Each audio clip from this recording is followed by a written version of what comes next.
Hello दोस्तों।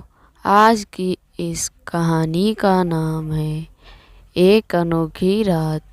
विनोद अपनी car से सर्द रात में शहर से दूर एक सुनसान सड़क पर जा रहा था। रास्ते में एक छोटा सा कस्बा भी पड़ता था। विनोद सड़क पर गहरे कोहरे में भी कार दौड़ा रहा था। तभी न जाने कैसे उसकी कार का टायर पंचर हो जाता है और संभालते हुए भी कार एक पेड़ से टकरा जाती है। विनोद का सर बराबर में शीशे पर जोर से लगने की वजह से वह बेहोश हो जाता है।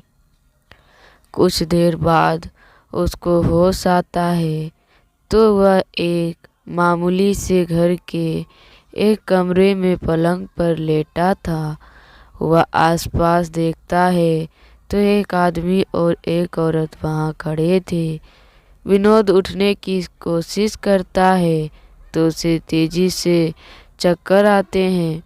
वह आदमी कहता है, अरे शंकर बेटा, तुम आराम करो। शंकर, पर मेरा नाम तो विनोद है। सोचते सोचते विनोद फिर से बेहोश हो जाता है। अगले दिन वह गहरी नींद से जागता है तो उसे आदमी और औरत को देखता है और पूछता है, आप लोग कौन हैं? मैं कहाँ हूँ? आदमी चौंक कर कहता है, तुम यहाँ क्या पूछ रहे हो शंकर बेटा? मैं तुम्हारा काका और यह काकी है। मेरा नाम शंकर है। विनोद विनोद सोच सोच कर बोलता है, क्या कह रहे हो बेटा? हमें तो भूल गए, अपना नाम भी याद नहीं। मेरा घर लखनऊ नहीं, आगरा है तुम्हारा घर बेटा। आदमी जोर देकर कहता है, क्या हो गया बेटा? कैसी बहकी बहकी बातें कर रहे हो? विनोद के सर में तेज दर्द होने लगता है। वह सिर पकड़कर कहता है, क्या कुछ खाने को मिल सकता है? हाँ बेटा, तुम्हारा घर है, काकी कहती है। विनोद धड़ेल बूंद में खाना खाता है और काका की दवाई खाकर सो जाता है। 2-3 दिन तक भरकर दवाइयाँ, खाना और सोना, बस यही विनोद की दिनचर्या थी। करीब 5वें दिन विनोद ठीक सा महसूस करता है। काकी कहती है, तुम अच्छे लग रहे हो। आज शाम को सबको दावत देते हैं, पूरे कस्बे को बुलाते हैं।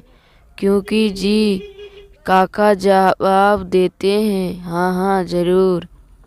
शाम को काका काकी विनोद को अपना भतीजा शंकर कहकर सबसे मिलवाते हैं।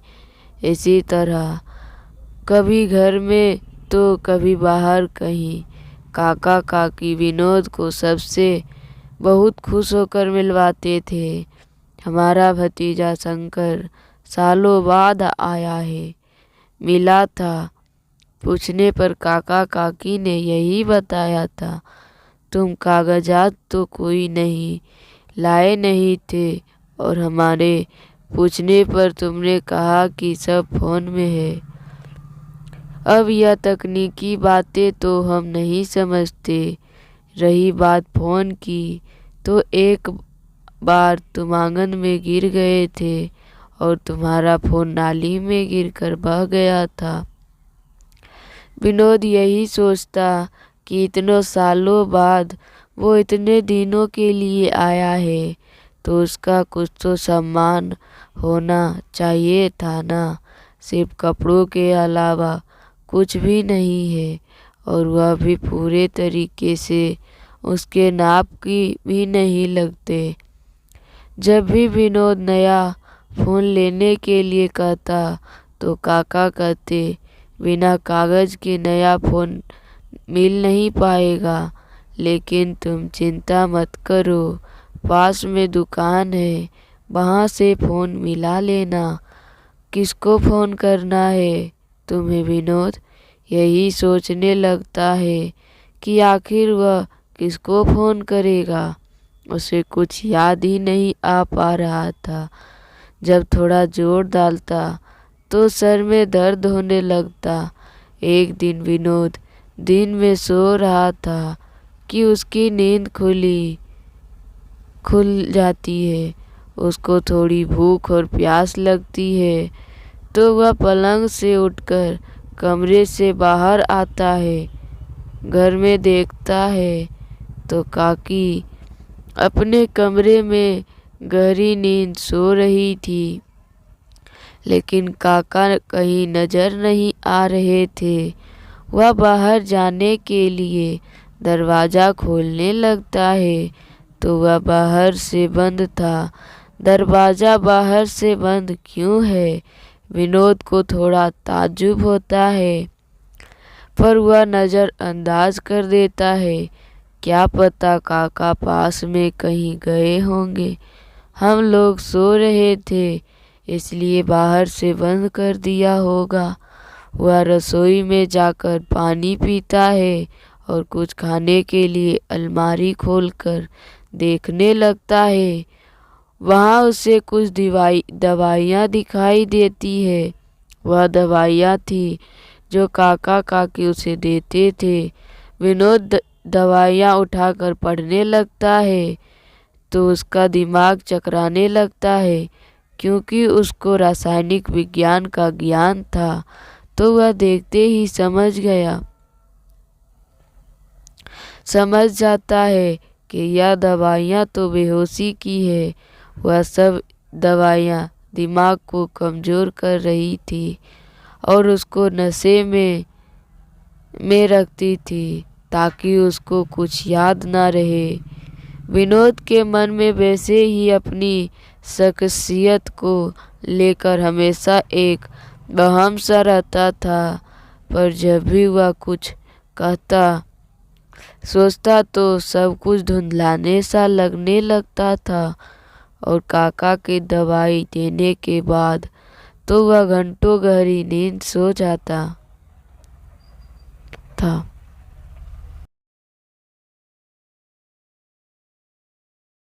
वह अलमारी में और ढूंढता है तो उसको क्लोरोफॉर्म दिखती है, जिससे आदमी थोड़ी देर के लिए बेहोश हो जाता है। काकी के खांसने की आवाज़ सुनकर विनोद पहले तो छिप जाता है, फिर चुपके से काकी को बहुत थोड़ी सी दवाई सुंघा देता है ताकि उनको और काका को कोई शक ना हो। उसके बाद वह घर में छानबीन करना शुरू कर देता है। ढूंढते हुए उसके हाथ में एक बैग आता है। वो उसे खोलकर देखने लगता है तो उसमें कुछ ऐसा दिखाई देता है जिससे विनोद को होश उड़ जाता है। कागजात थे जिस पर विनोद की फोटो लगी थी, पर जानकारी किसी शंकर के नाम पर थी। उसे अपनी एक फोटो अलग से भी पड़ी दिखाई दी। बैग में उसे लैपटॉप वगैरह दिखते हैं। बैग देखकर उसके मुंह से निकलता है, मेरा बैग, मेरा बैग। अचानक से जैसे उसे कुछ याद आया और उसका हाथ बैग के अंदर एक बहुत छोटी गुप्त जेब में जाता है। जब वह हाथ बाहर निकालता है तो उसके हाथ में एक आधार कार्ड था, जिस पर उसका फोटो और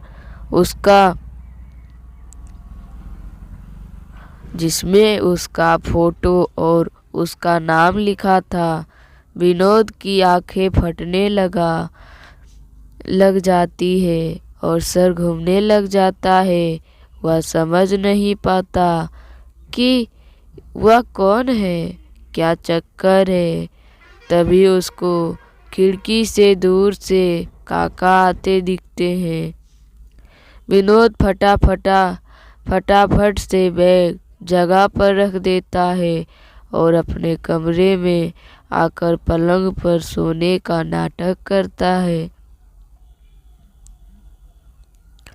काका अंदर आते हैं और काकी को उठाते हैं। क्या हुआ, उठ जाओ, आज कितना सो रही हो। काकी उठकर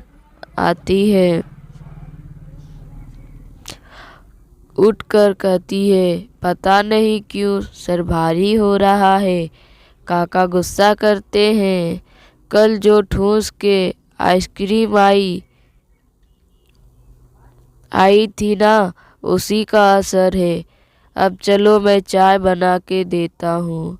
वह लड़का तो सो रहा है, शायद कल इंस्पेक्टर विनोद को उस रात वहीं रुकने के लिए कहते हैं। अगले दिन सुबह ही वह सब काका काकी को घर जाकर पकड़ते हैं। थोड़ा डराने धमकाने से ही दोनों पति पत्नी सच बोलते हैं। हम दोनों ने पूरी जिंदगी ऐश काटी, ना तो मेहनत से पैसा कमाया, ना ही जो मिला उसको संभाल के रखा। इस वक्त हमारे पास कुछ नहीं है, कम पैसे बचे थे। मेहनत हमारे मन की बात नहीं। इसी बात से परेशान थे कि आगे का खर्चा कैसे चलेगा, कि हमारे घर के दरवाजे पर एक रात एक लड़का मदद मांगने आया। उसको रात बिताने के लिए जगह चाहिए थी। यहाँ पास में कोई होटल भी नहीं था। पहले तो हमने मना किया, फिर जब उसने हमें कुछ पैसे देने के लिए आया तो हम मान गए। अपना बैग खोला तो उसमें लाखों रुपए देखकर हमारे मन में लालच आ गया। हमने उसको अपने घर में रखा और प्यार मोहब्बत दिखाकर सारी जानकारी ले ली कि वह बहुत अमीर लड़का अपनी करोड़ों की वसीयत किसी अनाथ आश्रम को दान कर संन्यास ले रहा है। हमने प्लान बनाया कि उसको मार देते हैं और सबको दिखा देंगे कि यह प्रॉपर्टी हमें हमारे भतीजे ने दी है। हमने उसे मार दिया और लाश नदी में बहा दी, लेकिन हमें नहीं पता था कि बिना लाश देखे कानूनी और तौर पर हमें वसीयत नहीं मिलेगा। इसलिए जब यह विनोद हमारे घर आया तो इसकी कद काठी उस लड़के शंकर जैसी थी। हमने विनोद को सारी दुनिया के सामने शंकर कहकर मिलाया, क्योंकि किसी ने भी शंकर को नहीं देखा था। हमने उसे घर के अंदर ही रखा था। हमारा यही मतलब था कि इसे मार देंगे और इसको शंकर दिखाकर सारी प्रॉपर्टी अपने नाम करवा लेंगे। विनोद कहता है, इसलिए मेरी फोटो कागजात पर लगाई, सबसे मिलवाया, ताकि वह मुझे शंकर समझे और दवाई देते ताकि मैं पूरी तरीके से याददाश्त भूल जाऊं और एक दिन बेहोशी में मर जाऊं। पुलिस कहती है, तुम्हें शर्म आनी चाहिए। पहले एक संत आदमी का खून करा, अब इसको मारने चले थे। तुम्हें क्या लगता है कानून कार्रवाई नहीं करेगी? तुम पकड़े नहीं जाते? तुम्हें तो फांसी होनी चाहिए। चलो, पुलिस उन दोनों को ले जाती है। विनोद वहीं खड़ा सोचता है, वह एक सरदर्द कितनी अनोखी रात साबित हुई मेरे लिए। धन्यवाद दोस्तों। अगर मेरी कहानी पसंद आए तो मेरे चैनल को सब्सक्राइब कीजिए और मेरे वीडियो को ज़्यादा से ज़्यादा शेयर कीजिए। धन्यवाद।